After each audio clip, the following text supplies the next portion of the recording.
இப்போ பொங்கலுக்கு பார்த்தீங்கன்னா அனைத்து ரேஷன் கார்டுகளுக்கும் 2500 கொடுத்தாரு. எல்லாருக்கும் 1000 ரூபாய் தரேன்ட்டு யாருக்குமே எங்கள் பொண்ணுக்குலாம் 1000 ரூபாய் வரவே இல்லை, காசே வரல. இதில் ஜென்ஸு தான் வந்து அதிகமாக வேலைக்கு போகிறாங்க. ஸோ அவங்களுக்கு வந்து ஹெல்ப்ஃபுல்லாக இருக்கும், ரொம்ப சந்தோஷமாக இருக்கும். அதேமாதிரி பார்த்தா வீடு இல்லாதவங்களுக்கு சென்னையில் அடுக்குமாடி குடியிருப்பு தரேன்னு சொல்லியிருக்காரு. அப்போ எவ்வளோ பேர் குழந்தைங்கள ஸ்கூலுக்கு கூட்டிகிட்டு போகிறாங்க, இட்டுட்டு வராங்க. எங்கன்னா வர வண்டிக்காரங்க இடிச்சிட்டு போயிடுறாங்க. லேடிஸ் இருந்தால் ஒரு பாதுகாப்பாக போயிட்டு வருவாங்க இல்லையா. இந்த குடும்பத்தில் பிரச்சனை இல்லாமல் இருக்கும், நம்மளை எதிர்பார்க்க வேண்டியதில்லை. லேடிஸுங்க அவங்க விவசாயம் பண்ணணும், அவங்க கைப்பிடுவாங்க. இந்த ஆட்சியோடைய கேவலங்கள் பார்த்தீங்கன்னா ரொம்ப ரொம்ப மோசமாகுதுங்க. கஞ்சா, அப்புறம் பார்த்தோன்னா கொள்ளை. சின்ன சின்ன குழந்தையெல்லாம் பாழ் பண்ணுறாங்கப்பா. ரொம்ப சின்ன சின்ன பசங்க 16 வயசு பசங்கெல்லாம் கட்டி எடுத்துன்னு சுற்றினா நாடு எங்கே போகுது? பாதுகாப்பெல்லாம் இருக்குதுன்றாங்க, எங்கப்பா இருக்குது? எல்லாம் தான் செய்தியில் தான் காட்டுறாங்களே. ஒரு மன்னர் முறையில் வந்து இன்னைக்கு திமுக ஆட்சி நடந்துக்கிட்டு இருக்கு. அதுக்கும் எல்லா பேரும் ஒத்துழைச்சு போகிறாங்க. மக்கள் வந்து விழிப்புணர்வு கொள்ளணுங்க.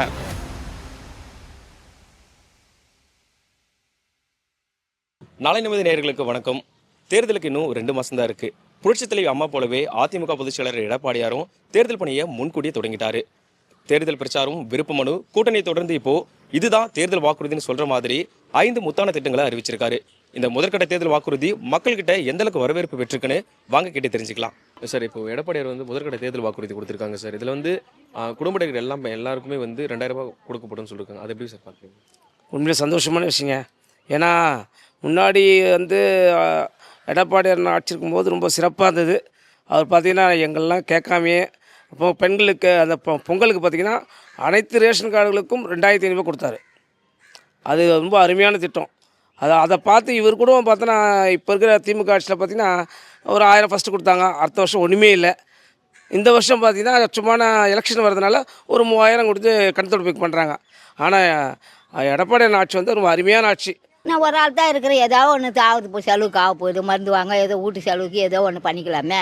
எல்லாருக்கும் 1000 ரூபாய் தரேன்ட்டு யாருக்குமே எங்கள் பொண்ணுக்குலாம் 1000 ரூபாய் வரவே இல்லை, காசே வரல. எங்கள் பொண்ணுக்கெல்லாம் ஸ்டாலின் யாருக்கும் கொடுக்கவே இல்லை. இவர் சரிசமாக எல்லாருக்கும் 2000 ரூபாய் தரேன்னு இருக்காரு.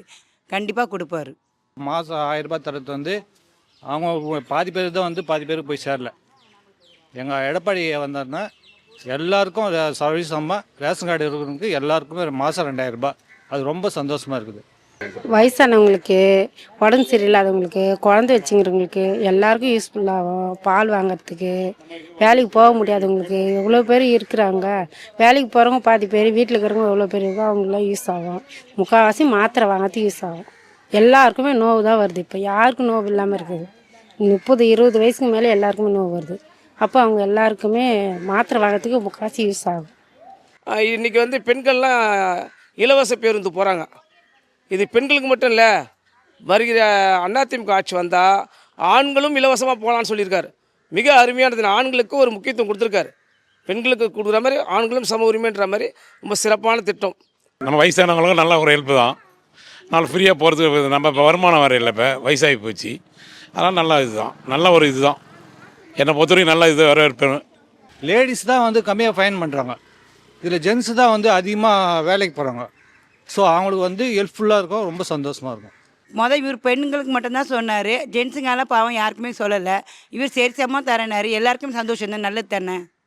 அதேமாதிரி பார்த்தா வீடு இல்லாதவங்களுக்கு சென்னையில் அடுக்குமாடி குடியிருப்பு தரேன்னு சொல்லியிருக்காரு. அதுக்கடுத்து விவசாயிகளுக்கு பார்த்திங்கன்னா ஊர்லேயே வீடு கட்டி தரப்படும், இலவசமாக இடம் கொடுத்து வீடு கட்டி தரணும்னு சொல்லியிருக்காரு. இதெல்லாம் ரொம்ப ரொம்ப கேட்குறது ரொம்ப சந்தோஷமாக இருக்குது. வீடு இல்லாதவங்க நிறைய பேர் இருக்காங்க. நல்லது செய்கிற வீடு கட்டி கொடுக்குறேன்ற அது பெரிய சந்தோஷம் தானுங்க. இவர் வீடு வாங்கி தரல, எதுவுமே தரல, எல்லாமே விலைவாசி அதிகமாக தான் இருக்குது. இவர் அதுனா செய்கிறேன்றார்ல, அதுக்கோசம் அவருக்கு ஓட்டு போடலாம். சார், இப்போ மானிய விலையில் வந்து ஏற்கனவே வந்து அம்மா ஸ்கூட்டி கொடுத்துருந்தாங்க சார். இப்போ அது வந்து இன்னும் 5 லட்சம் பெண்களுக்கு வந்து கொடுக்கப்படும் சொல்லியிருக்காங்க. அது ரொம்ப சந்தோஷமான விஷயங்க. ஏற்கனவே பார்த்தோன்னா 25,000 ரூபாய் மானியத்தில் 1 லட்சம் பேருக்கு கொடுத்தாங்க. போன அதிமுக ஆட்சியில் கொடுத்தாங்க. இந்த வாட்டி 5 லட்சம் பெண்களுக்கு இதே மானியத்தில் 25,000 மானியம். இப்போ 1 லட்ச ரூபா வண்டினா 25,000 கவர்மெண்ட்டு வந்து ஃப்ரீயாக கொடுக்குறாங்க. மீதி 75,000 பணத்தை கட்டினா போதும், அந்தளவுக்கு கொடுக்குறாங்க. இது ரொம்ப ரொம்ப வரவேற்கத்தக்கது. மகளிருக்கு ரொம்ப யூஸ்ஃபுல்லாக இருக்கும் சார், ரொம்ப யூஸ்ஃபுல்லாக இருக்கும். சொன்னால் செய்கிற ஆள் மனிதன் வந்து எடப்பாடியாக தான் கண்டிப்பாக செய்வார். அடுத்த வாட்டி வந்து எங்கள் எடப்பாடியாக தான் ஜெயிப்பார். அவர் தான் முதலமைச்சராக வருவார். நல்லதாங்க. லேடிஸ் எல்லாமே வண்டி ஓட்ட தெரியாதவங்க வண்டி ஓட்டுறதுக்கு எல்லாமே ரெடி பண்ணுறாங்களங்க. எல்லாருக்கும் நல்லது. வண்டி கொடுத்தா நல்லது தானுங்க. இப்போ எவ்வளோ பேர் குழந்தைங்கள ஸ்கூலுக்கு கூட்டிகிட்டு போகிறாங்க இட்டுட்டு வர்றாங்க எங்கன்னா இப்போ வர வண்டிக்காரங்க இடிச்சிட்டு போயிடுறாங்க லேடிஸாக இருந்தால் ஒரு பாதுகாப்பாக போயிட்டு வருவாங்க இல்லையா குழந்தைங்களுக்கு அதான் தப்பு இல்லை பரவாயில்ல. அந்த குடும்பத்தில் பிரச்சனை இல்லாமல் இருக்கும், நம்மளை எதிர்பார்க்க வேண்டியதில்லை. லேடிஸுங்க அவங்க விவசாயம் பண்ணணும், அவங்க கைப்பிடுவாங்க. ஒரு பெற்றவங்களை எதிர்பார்க்க வேண்டியதில்லை, அவங்களோட உழைப்பில் அவங்க போயிடுவாங்க. இன்னைக்கு இருக்கக்கூடிய தமிழக முதலமைச்சர் பார்த்தீங்கன்னா தினமும் ஃபோட்டோ ஷூட்டு, மக்களை சந்திக்க மாட்டார், சிறுபான்மையினரோட பாதுகாவலர்னு சொல்லுவார், அங்கே வசிக்கக்கூடிய சிறுபான்மையினர் மக்களோட வீடுகளை வந்து இடித்து தரமட்டமாக்குவார். நம்மளுக்கு பொதுமக்களுக்கு வந்து அதாவது இந்து மக்களுக்கு வந்து எந்த ஒரு பண்டிகைக்கும் பார்த்தீங்கன்னா வாழ்த்து சொல்ல மாட்டார். மொத்தத்துக்கு பார்த்தீங்கன்னா மக்கள் விரோத ஆட்சி தான் நடக்குது. இந்த ஆட்சியோட கேவலங்கள் பார்த்திங்கன்னா ரொம்ப ரொம்ப மோசமாகுதுங்க. கஞ்சா, அப்புறம் பார்த்தோன்னா கொள்ளை. பெண்கள் வந்து ஒரு 8-9 மணி மேலே ரோடு நடக்க முடியல, பயமாக இருக்குது. எங்கே பார்த்தாலும் செயின், வழிபறி, கஞ்சா அடிச்சுட்டு பாலியல் பலாத்காரம், சின்ன பெண்கள் சின்ன குழந்தைங்களோட போக முடியல. 3 வயசு குழந்தை முதல்ல பாட்டி வரைக்கும் இவங்க வந்து பாலியல் வன்கொடுமை பண்ணுறாங்க. அதனால் இந்த ஆட்சி வேண்டாங்க. சின்ன குழந்தையெல்லாம் பாழ் பண்ணுறாங்கப்பா. ரொம்ப சின்ன பசங்க 16 வயசு பசங்கெல்லாம் கத்தி எடுத்துன்னு சுற்றினா நாடு எங்கே போகுது? ஒன்றுமே பண்ண முடியல. கேட்கவும் பயமாக இருக்கு, எதனா சொல்கிறதுக்கும் பயமாக இருக்குது. பாதுகாப்பெல்லாம் இருக்குதுன்றாங்க, எங்கப்பா இருக்குது? எல்லாம் தான் செய்தியில் தான் காட்டுறாங்களே, நிறையா தான் நடக்குது. அது குழந்தைங்கள்லேருந்து எல்லாத்துங்க திருடு போகுது, கொள்ளையடிக்கிறாங்க, அப்படி இப்படின்னு எல்லாம் செய்தி தான் கேட்குறேன். ஒரு மன்னர் முறையில் வந்து இன்னைக்கு திமுக ஆட்சி நடந்துக்கிட்டு இருக்கு. அதுக்கும் எல்லா பேரும் ஒத்துழைச்சு போகிறாங்க. மக்கள் வந்து விழிப்புணர்வு கொள்ளணுங்க. இந்த திமுக அரசை, திராவிட மாடல், திருட்டு திராவிட மாடல் அரசை இந்த 2026ஓட ஒழிச்சு இந்த ஆட்சியை வந்து வீட்டுக்கு அனுப்பணும். அதுக்கு மக்கள் அனைவரும் பார்த்தீங்கன்னா அனைத்து இந்திய அண்ணா திராவிட முன்னேற்ற கழகத்துக்கு அத்தனை தொகுதிகளையும் 234 தொகுதிகள்லையும் பெருவாரியான வாக்குகளை அளித்து நம்மளுக்கு வந்து பெரிய வெற்றியை தேடி தரணுங்க. அரசியல்ல உண்மையா என்னதான் நடக்குது தெரிஞ்சுக்க நாளை நமதே சேனலை சப்ஸ்கிரைப் பண்ணுங்க.